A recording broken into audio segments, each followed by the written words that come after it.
कोशिश कर हल निकलेगा, आज नहीं तो कल निकलेगा। अर्जुन के तीर सा सद, मरुस्थल से भी जल निकलेगा। मेहनत कर, पौधों को पानी दे, बंजर ज़मीन से भी फल निकलेगा। Hello guys and welcome to our YouTube channel the MBBS। तो इस वीडियो में मैं बात करने वाली हूँ उस सब्जेक्ट के बारे में जो मोस्टली लोगों के लिए सबसे ज़्यादा हार्ड होता है, that is the one and only physics. इस वीडियो में मैं बात करूंगी जो इम्पॉर्टेंट टॉपिक्स है फिज़िक्स में जो तुमको करने चाहिए उसके बारे में। तो सबसे पहले अगर आपने अब तक हमारे चैनल को सब्सक्राइब नहीं किया है तो सब्सक्राइब कर दीजिए। कौन से टॉपिक के ऊपर आपको वीडियो चाहिए वो कमेंट कर दीजिए। तो चलिए स्टार्ट करते हैं। तो ये जो है वो लिस्ट है कुछ इंपॉर्टेंट टॉपिक्स की जो हमने देखा है कि प्रीवियस ईयर के पेपर्स में जो है ज़्यादा आ रहे हैं। तो ये जो सारे चैप्टर्स हैं ये जो है वो बाकी चैप्टर्स के कंपैरिजन में थोड़े ज़्यादा इंपॉर्टेंट है आपकी फिजिक्स के लिए। तो अभी आपको इन चैप्टर्स को पढ़ना कैसा है, आपका जो है वो अप्रोच जो है वो कैसे होना चाहिए वो मैं आपको बताऊंगी।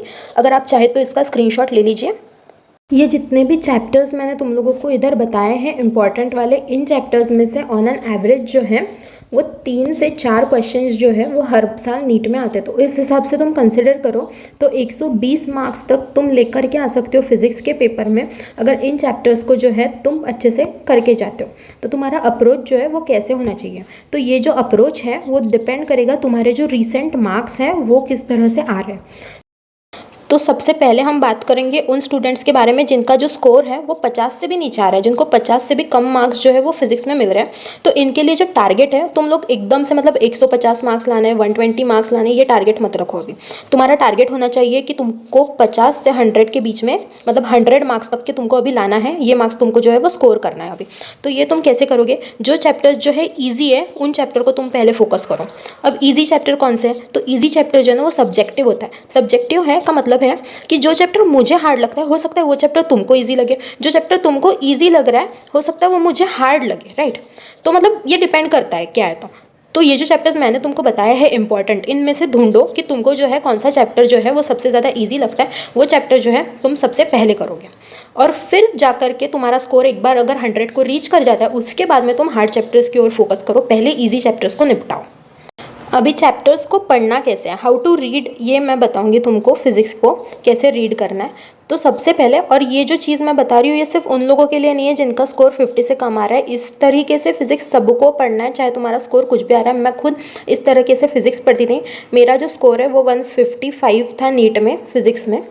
तो मैं बताऊंगी मैं कैसे करती थी। तो सबसे पहली चीज़ जो तुमको करनी है वो है फॉर्मूला रीड करना। फॉर्मूला रीड करने हैं सारे जितने भी तुम्हारे पास, मतलब तुमने नोट्स बना के अगर रखे होंगे, कोई कोचिंग में होंगे उसके या फिर यूट्यूब से देख के या कैसे भी तुमने नोट्स बना के, आई होप कि तुमने नोट्स अब तक बना के रखे होंगे। अगर तुमने नोट्स अब तक नहीं बनाए हैं तो ये महीने के एंड तक जो है तुमको सबसे पहले अपने नोट्स प्रिपेयर करके रखना है जिसमें तुम सारे फॉर्मूले लिख के रखोगे। क्योंकि 100 मार्क्स तक के जो क्वेश्चन होते हैं फिजिक्स के पेपर में वो direct to direct formula based होते हैं। फॉर्मूला बेस्ड मतलब डायरेक्ट तुम फॉर्मूला पुट करो और तुमको आंसर मिल जाएगा, इस तरह से क्वेश्चंस होते हैं। तो इसके लिए जो है तुमको फॉर्मूला के नोट्स बना के रखने हैं। अगर बनाए नहीं है और अगर बनाए हैं देन वेल एंड गुड, तो वो डायरेक्ट नोट्स जो है उसमें से तुमको पढ़ना है। तो सबसे पहले अभी हम लोगों ने फॉर्मूला जो है वो रीड कर लिए, उसके बाद में तुम उसको जो फॉर्मूला के पीछे का कॉन्सेप्ट भी समझो। बहुत सारे तो फॉर्मूला जो है डायरेक्ट अप्लाई होंगे, उसके पीछे के कॉन्सेप्ट भी समझो अगर तुम्हारे पास टाइम है तो, ठीक है। उसके बाद में तुम MCQ प्रैक्टिस करोगे। MCQ कौन से प्रैक्टिस करने वाले हो तुम लोग, कोई भी मतलब बुक मैं जो रेफ़र करती थी बुक वो थी एररलेस, मैं एररलेस सॉल्व करती थी। तुम चाहे तो कोई बुक जो तुम अभी सॉल्व कर रहे हो उसको रेफ़र करो। कोई ज़्यादा नए और फैंसी बुक्स के पीछे मत भागो जो तुमको दुनिया बता रही है कि हमारा ये बुक बाय कर लो वो बुक बाय कर लो, ये नहीं करना है अभी एंड मोमेंट। तो कोई भी अगर टॉपिक तुमने पढ़ लिया तो उसके जो है तुमको 50 से 100 MCQs तो सॉल्व करने ही करने हैं। तो ये MCQ जो है सबसे पहले तुम करोगे थोड़े ईजी वाले MCQs सॉल्व उस टॉपिक से। अब ईजी MCQs तुमको सारे जमने लग गए, उसके बाद में तुम करोगे उसके थोड़े हार्ड MCQs सॉल्व। तो एररलेस में तुम देखोगे, मतलब मैं सॉल्व करी तो मुझे पता है उसमें पहले जो है स्टार्टिंग में थोड़े इजी वाले MCQ दिए रहते हैं, उसके बाद में जो है थोड़े हार्ड वाले MCQ दिए रहते हैं। तो इस पैटर्न में तुम लोग सॉल्व करो, पहले इजी को कवर करेंगे उसके बाद में हार्ड की ओर जाना। तो इस तरह से तुमने कर लिया 50 से 100 MCQ। अब देखो कभी कभी क्या होता है, तुमने 100 MCQ सॉल्व कर लिए फिर भी तुमको वो टॉपिक के ऊपर कॉन्फिडेंस नहीं आ रहा है। अगर तुमको वो टॉपिक के ऊपर कॉन्फिडेंस नहीं आ रहा है तो और ज़्यादा MCQ सॉल्व करो। जब तक कॉन्फिडेंस नहीं आता तब तक तुम सॉल्व करो MCQ, ठीक है। अभी तुमने 50 से 100 MCQ सॉल्व कर लिए वो टॉपिक के ऊपर। अभी उस टॉपिक के कौन से प्रीवियस ईयर क्वेश्चंस आए वो देखना है तुमको। नीट में कौन से प्रीवियस ईयर क्वेश्चन आए तुमको देख लेना। अब जब तुम 50-100 या फिर कभी कभी हो सकता है कोई टॉपिक समझ में आया तो 150 इतने MCQ अगर किसी टॉपिक पे सॉल्व कर लेते हो तो जाहिर सी बात है PYQ में वही क्वेश्चन तुमको रिपीट मिलेंगे ही मिलेंगे। क्योंकि मैंने खुद ने देखा है भाई, वैल्यूज़ जो होती है ना, वैल्यूज़ भी चेंज नहीं आती है नीट के पेपर में, direct same to same values. मुझे तो कोई आंसर जो है वो लर्न हो गया था कि इसका आंसर तो 20 निकलने वाला है, 30 निकलने वाला है करके क्वेश्चन देख के ही समझ में आ जाता है। इतना तुम्हारा MCQ प्रैक्टिस हो जाता है एंड तक। तो ठीक है, फिर तुमको PYQ सॉल्व करना है जो नीट के पेपर में आए रहेंगे। इसके बाद में तुमको क्या करना है, इसके बाद में तुमको देनी है मॉक टेस्ट। तो इसमें मॉक टेस्ट में अब जाहिर सी बात है तुम्हारे कुछ क्वेश्चंस रहेंगे जो गलत हो जाएंगे, सब जो है तुम्हारे करेक्ट नहीं होना है। तुमको जो है मॉक टेस्ट का जो है वो स्कोर जो है वो एनालाइज करना है। इधर I am talking about physics के क्वेश्चंस जो तुम्हारे गलत हो रहे हैं, not talking about chemistry and bio. तो ठीक है, तुमको स्कोर देखना है अपना। अब इसमें क्या है, तुम्हारा स्कोर जो है तुमको थोड़ा इंप्रूवमेंट दिखेगा। इंप्रूवमेंट इन द सेंस वो सब्जेक्ट वो टॉपिक में तो एटलीस्ट तुमको इंप्रूवमेंट दिखेगा ही।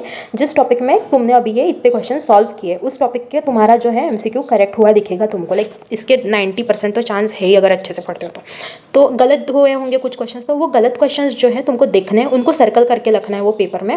और उसके बाद में उसको सही आंसर क्या है ये अच्छे से देखना है ताकि वो क्वेश्चन वापस से तुम गलत ना करो। ठीक है, कुछ इस तरह से जो है तुम्हारा साइकिल जो है फिजिक्स के लिए वो चलना चाहिए। चाहे तुम्हारा स्कोर लेस देन 50 हो, 50 to 100 आ रहा है या फिर मोर देन 100 भी आ रहा है, तो भी इस तरह से तुम चीज़ें करोगे फिजिक्स के लिए। और उसके बाद में क्या है, एक शॉर्ट नोट्स वाला बुक भी तुम जो है वो बना के रख सकते हो, जिसमें जो है तुम सिर्फ और सिर्फ जो है फॉर्मूला लिख के रखोगे ताकि एंड मूवमेंट पे जो है रिवाइज करने के लिए वो तुमको काम में आएगा। हम बात करते हैं उन स्टूडेंट्स की जिनके मार्क्स जो है वो 100 के ऊपर आ रहा है, लेकिन अभी उनको मतलब 100 के ऊपर या फिर 100 के आसपास आ रहे होंगे, हो सकता है 90 वगैरह ऐसे आ रहे हैं, और उनको अभी 120 150 इस तरह के मार्क्स जो है वो लाने हैं। तो देखो 120 मार्क्स तक तो तुम लेके आ सकते हो आराम से ये IMP टॉपिक्स करके, लेकिन अगर तुमको 150 तक के मार्क्स लाने हैं तो तुमको मोर और लेस सारे ही टॉपिक्स जो है वो रीड करने पड़ेंगे। मैं खुद के एक्सपीरियंस से बता रही हूँ क्योंकि मैंने सारे टॉपिक्स जो है वो रीड किए थे। तो अभी तुमको जो है सबसे पहले मैं ऐसे मान के चलती हूँ कि जितने भी मैंने इंपॉर्टेंट टॉपिक्स बताए हैं उसमें से आधे से ज़्यादा टॉपिक जो है वो तुम्हारे कंप्लीट हो गए होंगे, तभी जाकर के तुमको जो है 100 के ऊपर मार्क्स आ रहे हैं। तो ये जो इंपॉर्टेंट टॉपिक्स है इन सारे टॉपिक्स को तुमको सबसे पहले कंप्लीट करना है जो मैंने बताया। उसके बाद में वो सारे टॉपिक्स तुम कंप्लीट करोगे फिजिक्स में जो तुम कर सकते हो, जितना तुम्हारे लिए पॉसिबल है उतना टॉपिक्स जो है तुम कंप्लीट करोगे।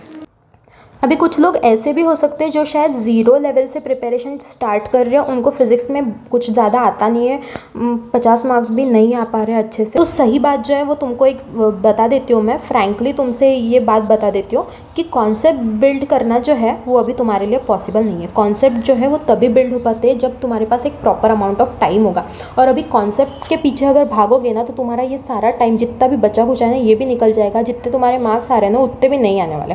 ठीक है, तो इसके लिए अभी तुमको करना क्या है, सबसे पहले तो अगर तुम लोगों को फिजिक्स हार्ड लगता है तो क्या है, सबसे पहले तो केमिस्ट्री जो है और बायो जो है ये अच्छे से करना है तुमको, क्योंकि इनमें जो है ज़्यादा से ज़्यादा जो चीज़ें हैं ना वो रटने वाली है, जो डायरेक्ट लर्निंग वाली चीज़ें होती है।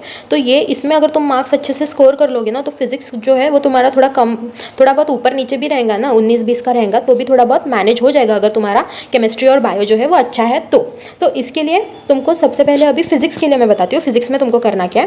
तो फिजिक्स के लिए तुम क्या करोगे, जो चैप्टर्स सबसे ज़्यादा आसान है, मतलब मैंने जितने भी चैप्टर्स IMP बताया उनमें से अगर बहुत ही ज़्यादा तुमको आसान लगता है ना उन चैप्टर्स को तुम जो है पहले फोकस करो और वो चैप्टर्स को कोशिश करो अच्छे से करने की। कॉन्सेप्ट तो अभी नहीं बिल्ड होने वाले तो तुम ना फॉर्मूले लर्न करो और फॉर्मूला लर्न करके ही क्वेश्चन सॉल्व करो, जितना हो पाता है उतना करो। ठीक है, अगर NCERT की मैं बात करूँ तो फिज़िक्स के लिए जो NCERT है वो मैंने तो नहीं पढ़ी थी, मैं ऑनेस्टली बताती हूँ, मैंने सिर्फ अपने नोट्स पढ़े थे। और अभी ना तुम्हारे पास सच बताओ तो टाइम भी नहीं है NCERT पढ़ने के लिए, तो तुम अगर नोट्स से ही सिर्फ फॉर्मूला पढ़ते हो और थोड़े बहुत कॉन्सेप्ट देख लेते हो तो तुम्हारा हो जाएगा। और ना फिज़िक्स जो है वो एक ऐसा सब्जेक्ट है, मैं ऐसा मानती हूँ कि मतलब 1 या 2 दिन में तुमको रिजल्ट नहीं दिखने वाले कि आज और कल तुमने पढ़ लिया और उसके बाद में ऐसे रिजल्ट एक्सपेक्ट कर रहे हो, ऐसा नहीं होता। वो थोड़ा कंसिस्टेंसी की बात है, तुम थोड़ा ऐसे कंसिस्टेंट रहो 1-2 हफ्ते, उसके बाद में जो है तुमको थोड़ा रिजल्ट जो है वो दिखना चालू हो जाएगा। ऐसे उम्मीद मत छोड़ दो अभी एंड में आकर के, थोड़ा पढ़ते रहो अच्छे से। फिज़िक्स के लिए मैंने जो 16 आवर्स वाला स्टडी का टाइम टेबल बताया, उसमें जो तुमको 4 घंटे फिज़िक्स के लिए अलॉट किए, उन 4 घंटे में शिद्दत से जो है फिज़िक्स को तुम पढ़ो, अच्छे से पढ़ो, कंसिस्टेंटली पढ़ो, तुम्हारे मार्क्स जो है वो डेफिनेटली इंप्रूव हो जाएंगे। फॉर्मूले लर्न करो, PYQs सॉल्व करो। मैं हमेशा बोलती हूँ तुमको MCQs जो है रोज़ के 50 से 100 MCQs सॉल्व करो, आराम से हो जाएगा। ठीक है, ऑल द बेस्ट।